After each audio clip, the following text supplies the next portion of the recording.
waggaatti akkuma beekamu caalaa qindaa'aa kana geessuu eegee jalqabne illeerra lammiiwwan keenya eeggarsa karaa adda addaatiin qarshiidhaan dabtaraan hiyyeessolaa mana ijaaruudhaan akkasumallee dhiiga arjoomuudhaan lammiiwwan keenya iddoo adda addaatti dhiiga dhabanii rakkatan deeggaruu qabnaa kan jedhu kana aadaa akka inni ta'uuf eeggarsa keenya ogummaa isaa karaa adda addaa wal qabsiisuun ala ofii keenya adda fakkeenya isaanii kennuu keessattis hirmaachaa dhufnees keenya irra arras kennaa jirra. Kun muuxannoo ta'e itti fufuu qaba.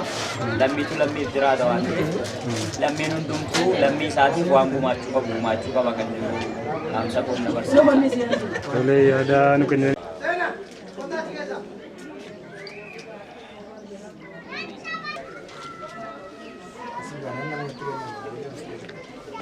Dhiiga arjoomuun nasammuu jechuudha. Namoota dhiiga dhabanii dubartii dhiiga sababa da'umsaatiin sababa dhiigaatiin du'uu dandeessi waan ta'eef fedhii kootiin dhiiga arjoomuun kun marsaa afurii kenne jechuudha. Yeroo ammaa kana fedha kootiin jechuudha. Maaliif namoota sababa dhiigaatiin lammiin koo akka inni hin duuneef gumaatan godhu dhiiga kanaan bira dhaabbata jechuudha.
hundaa'ol paartiin keenya paartiin badhaadhinaa maatiiwwan harka qalleeyyii ta'an hundumaa deeggarsa barbaachisaa ta'e gochuudhaan karaa sirrii ta'een gargaaramtummaarraa akka isaan of danda'aniif xiyyeeffannaa guddaa kennee hojjechaa jiraachuun isaa beekamaadha.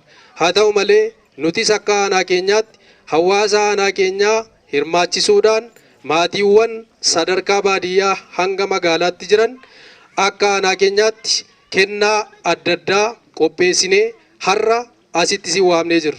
Paartiin keenya paartiin badhaadhinaa duudhaa kaleessaatti deebi'uudhaaf inisheetiivii taasisee kenna tajaajila lammummaatiin ganna qofatu hin taane bona dabalatee itti fufiinsaan hawaasni keenya waan qabuun wal gargaaree akka inni waa dhabee waa argatee of danda'ee akka jiraatuuf inisheetiivii bocameen hojiiwwan gurguddaan hojjetamaa tureera.